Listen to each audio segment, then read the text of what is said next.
Welcome back everyone. Welcome to civil services study practice set number 14 है UPPCS के लिए। इस टेस्ट सीरीज़ की प्लेलिस्ट बना रखी है मैंने, वहाँ पर आप टेस्ट नंबर 1 से लेकर 14 तक पहुँच सकते हो। डिस्क्रिप्शन बॉक्स में लिंक है। और इस सीरीज़ की आप पेड सीरीज़ प्राप्त कर सकते हो जिसमें मिलेंगे आपको फुल टेस्ट एग्ज़ाम तक। और यूपीपीएससी आरओ की भी टेस्ट सीरीज़ स्टार्ट हो गई है, उसको ज्वाइन कर सकते हो आप और यूट्यूब से भी प्रैक्टिस करते रहिएगा। तो पहला प्रश्न है किसी फर्म के चल लागत पूंजी में निम्नलिखित में से क्या शामिल नहीं होता है? बीज, सीड, उर्वरक, फर्टिलाइजर, सिंचाई जल या फिर भूमि राजस्व। क्या शामिल नहीं करते किसी फर्म के चल लागत पूंजी में? देखिए, बीज होता है, उर्वरक फर्टिलाइजर भी होते हैं, सिंचाई के लिए जल भी होता है, भूमि राजस्व नहीं होता है। डी है इसका आंसर। तो किसी फार्म के जो है चल लागत पूंजी में जो है भूमि राजस्व को शामिल नहीं किया जाता, जबकि बीज हो गए, उर्वरक हो गए, सिंचाई जल इत्यादि किसी फार्म के लागत पूंजी में शामिल होते हैं, क्योंकि यह सभी कृषि आगत यानी एग्रीकल्चर इनपुट्स में शामिल हैं। तो यूपीपीसीएस में ऐसे ही प्रश्न पूछ ले जाते हैं क्योंकि एग्रीकल्चर के प्रश्न उसमें कुछ आते हैं। दूसरा प्रश्न है दीर्घकालिक ऋण, कृषि ऋण प्रदान किया जाता है किसके द्वारा? दीर्घकालीन यानी लॉन्ग टर्म जो ऋण होता है, जो लोन होता है, वो कौन देता है? भूमि विकास बैंक देते हैं। ठीक है, सी है इसका आंसर। तो ग्रामीण शाखा की दीर्घकालीन आवश्यकता की पूर्ति के लिए भूमि विकास बैंक जो है ऋण देते हैं, और भूमि विकास बैंक को भूमि बंधन बैंक भी कहते हैं। ये नंबर है, इस पर कॉल या व्हाट्सएप करके यूपीपीसीएस की पेड सीरीज प्राप्त कर सकते हो आप। क्वेश्चन नंबर 3 पर आ जाइए। निम्नलिखित में से भारत का कौन सा औद्योगिक गलियारा जो है जापान के सहयोग से विकसित किया जा रहा है? दिल्ली मुंबई औद्योगिक गलियारा, ऑप्शन नंबर सी। तो भारत का दिल्ली मुंबई औद्योगिक गलियारा या इंडस्ट्रियल कॉरिडोर जो है जापान के सहयोग से विकसित किया जा रहा है। भारत और जापान की सरकार ने जो है वर्ष 2016 में यह समझौता किया था, वर्ष 2006 में यह समझौता किया था। क्वेश्चन नंबर 4 पर आ जाइए। मेक इन इंडिया कार्यक्रम जो है कब आरंभ हुआ था? ये इस तरह की योजनाएं या कार्यक्रम जो है यूपीपीसीएस में पूछ लेता है। 6 साल पीछे तक चला जाएगा, 7 साल पीछे तक। कब का? मेक इन इंडिया से इस बार भी सवाल बना था। ये 2014 का है, सितंबर 2014 का है।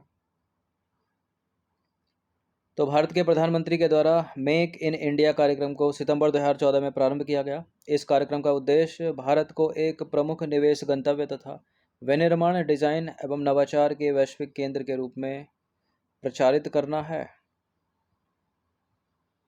नंबर 5 पर आ जाइए। नेपा नगर जो है वो जिस उद्योग के लिए जाना जाता है वो कौन सा उद्योग है? प्रश्न पूछने के कई तरीके होते हैं, जो कि नेपा नगर है कहाँ पर?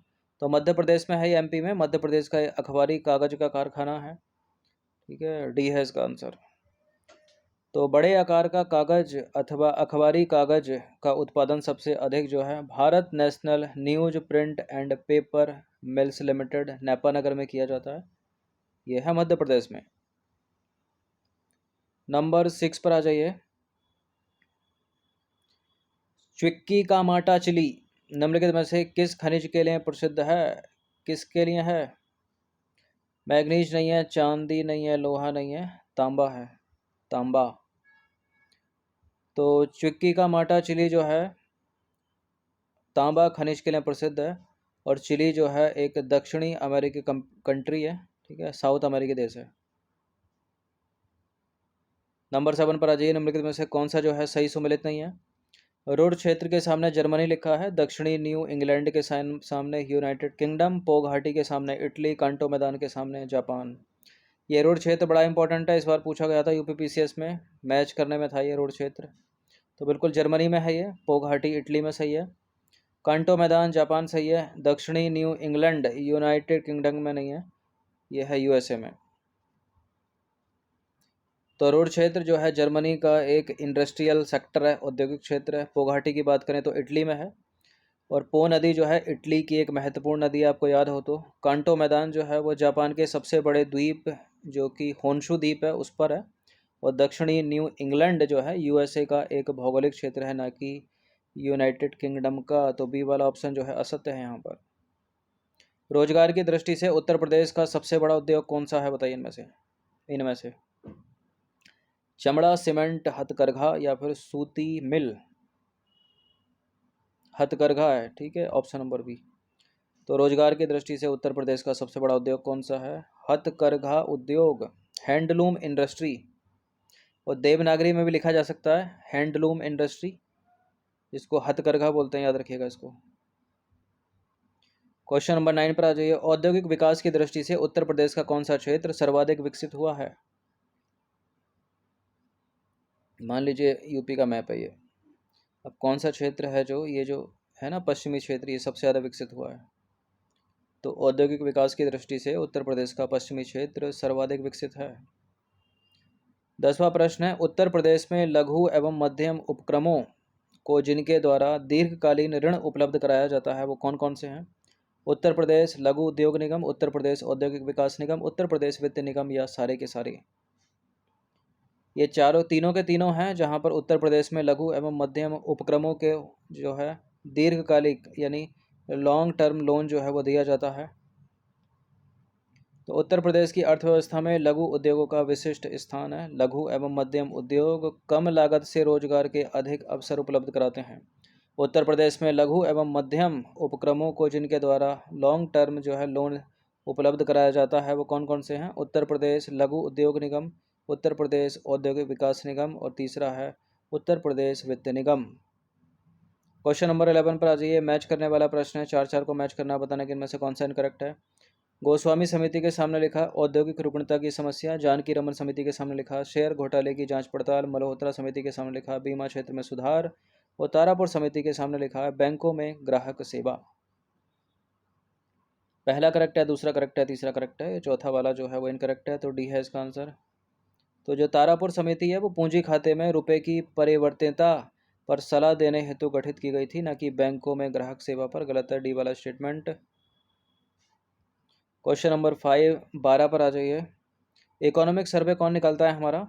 वार्षिक तौर पर जो आर्थिक समीक्षा को तैयार करता है वो निम्नलिखित में से कौन तैयार करता है? NITI Aayog, finance ministry, RBI, या सीएसओ? वित्त मंत्रालय तो तैयार करता है, ठीक है, बी है इसका आंसर।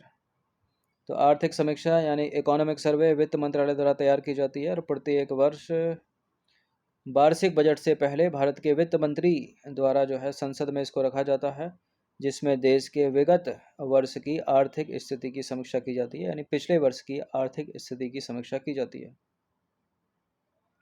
नंबर 13 पर आ जाइए। उत्तर प्रदेश के संदर्भ में निम्नलिखित कथनों में से कौन सा स्टेटमेंट जो है गलत है?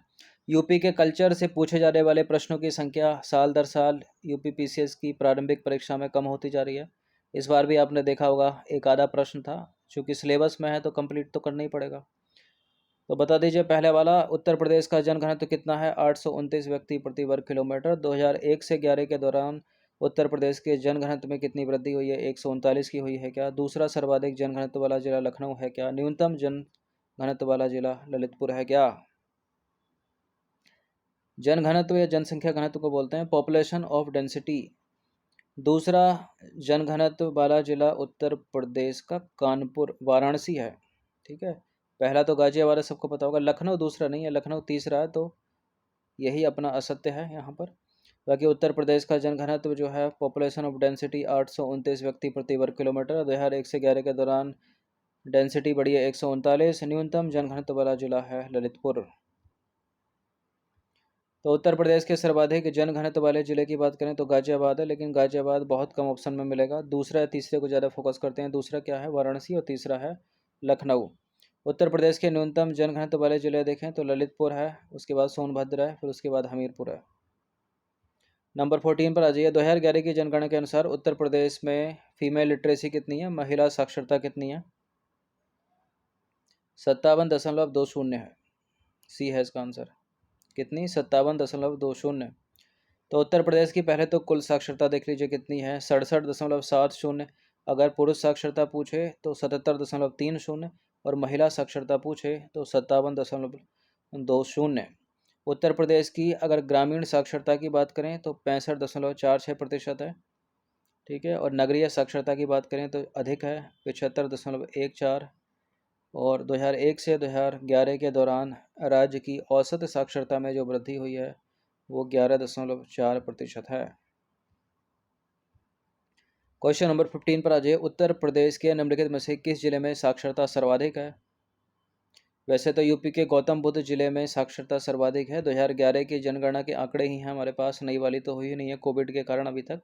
ठीक है, तो इन्हीं से प्रश्न बनते हैं और इसी के चक्कर में इतनी पुरानी हो गई है ये, तो इसी के चक्कर में जो है इग्नोर भी करता है एग्जामिनर प्रश्न बनाने को लेकर। इस बार एक भी प्रश्न जो है नहीं बना है यूपी पीसीएस की प्रारंभिक परीक्षा में जो 12 जून को हुई थी। फिलहाल उत्तर कानपुर नगर यहाँ पर हो जाएगा क्योंकि ये दूसरा वाला सही होगा, क्योंकि गौतम बुद्ध नगर की सबसे ज़्यादा तो ऑप्शन में तो है नहीं वो। तो सर्वाधिक साक्षरता वाले अगर उत्तर प्रदेश के ज़िले देखें तो गौतम बुद्ध नगर सबसे पहले पर है, उसके बाद कानपुर है और तीसरे पर है औरैया। अगर इसी परिप्रेक्ष्य में सबसे कम देखें तो श्रावस्ती की सबसे कम है, उसके बाद बहराइच है, उसके बाद है बलरामपुर। नंबर 16 पर आ जाइए। वर्ष 2001 से 11 के दौरान उत्तर प्रदेश की औसत दंश की वृद्धि दर जो है वो कितनी है? कितनी है? 20.22%। तो 2001 से 11 के दौरान औसत दंश की वृद्धि कितनी है? 20.22%। सर्वाधिक दंश की वृद्धि वाले अगर उत्तर प्रदेश के 3 जिले देखें तो गौतम बुद्ध नगर में सबसे ज़्यादा, उसके बाद गाजियाबाद में, उसके बाद श्रावस्ती में। सबसे कम न्यूनतम दंश की वृद्धि वाले जिले देखें तो कानपुर नगर, उसके बाद हमीरपुर और तीसरे पर है बागपत। नंबर 17 पर आ जाइए। 2011 की जनगणना के अनुसार उत्तर प्रदेश के किस जिले में सर्वाधिक शिशु लिंगानुपात है? उत्तर प्रदेश के किस जिले में सर्वाधिक शिशु लिंगानुपात है? शिशु लिंगानुपात होता है 0 से 6 के बीच में, ठीक है, और यह बलरामपुर जिले में है। ए है इसका आंसर। तो उत्तर प्रदेश का शिशु लिंगानुपात यानी 0 से 6 वर्ष की आयु की बात करें तो 902 है। ठीक है, ठीक है, तो 0 से 6 वर्ग की बात हो रही है यानी 902 है। और सर्वाधिक शिशु लिंगानुपात वाले 3 जिले की बात करें तो बलरामपुर है, उसके बाद संत कबीर नगर और बहराइच है। ठीक है, इसको तो पहले को याद रख लीजिए। और सबसे कम शिशु लिंगानुपात वाले 3 जिले की बात करें तो बागपत है, उसके बाद गौतम बुद्ध नगर है, फिर तीसरे पर गाजियाबाद है। तो पहला ही इसमें याद रखिएगा। क्वेश्चन नंबर 18 पर आ जाइए। वर्ष 2011 की जनगणना के अनुसार उत्तर प्रदेश का निम्नलिखित में से कौन सा जिला सर्वाधिक नगरीकरण प्रतिशतता वाला है? सर्वाधिक नगरीकरण प्रतिशतता की बात हो रही है, यह है गाजियाबाद। तो सर्वाधिक नगरीकरण अगर प्रतिशतता में देखें तो गाजियाबाद प्रथम स्थान पर है, उसके बाद लखनऊ है और तीसरे स्थान पर जो है कानपुर नगर है। क्वेश्चन नंबर 19 पर आ जाइए। देश में जनसंख्या की दृष्टि से उत्तर प्रदेश, ये तो आंसर ही बता दिया हमने। देश में जनसंख्या की दृष्टि से सर्वाधिक अनुसूचित जाति यानी एससी समुदाय वाला राज्य कौन सा है भारत में? उत्तर प्रदेश है। ठीक है, ऑप्शन नंबर ए है इसका आंसर। तो उत्तर प्रदेश की कुल जनसंख्या में अनुसूचित जातियों का प्रतिशत कितना है? 20.7%, जो पूरे भारत में सर्वाधिक है। और देश में जो है जनसंख्या की दृष्टि से सर्वाधिक अनुसूचित जाति वाला जो जिला है उसकी बात करें, सॉरी, सर्वाधिक अनुसूचित जाति वाला जो राज्य है उसकी बात करें तो उत्तर प्रदेश है वो। अब यूपी का सर्वाधिक अनुसूचित जनसंख्या वाला जिला वो है सीतापुर। और देश में जनसंख्या की प्रतिशतता की दृष्टि से सर्वाधिक अनुसूचित जाति वाला राज्य देखें तो वो है, ठीक है, पंजाब। यहाँ दो बातें हैं अलग अलग। सर्वाधिक अनुसूचित जाति जनसंख्या उत्तर प्रदेश में, सर्वाधिक अनुसूचित जाति प्रतिशतता, ठीक है, वो है पंजाब। इन दोनों बातों को याद रखिएगा। 20वां प्रश्न है और अंतिम प्रश्न है इस टेस्ट का। उत्तर प्रदेश में सर्वाधिक अनुसूचित जनजाति यानी एसटी जो जनसंख्या है, एसटी आबादी, वो किस जिले में है उत्तर प्रदेश के? वो सोनभद्र में है। ठीक है, सोनभद्र में। तो सर्वाधिक अनुसूचित जनजाति यानी एसटी आबादी जो उत्तर प्रदेश में निवास करती है वो सोनभद्र जिले में निवास करती है, उसके बाद बलिया में आती है, उसके बाद देवरिया में आती है।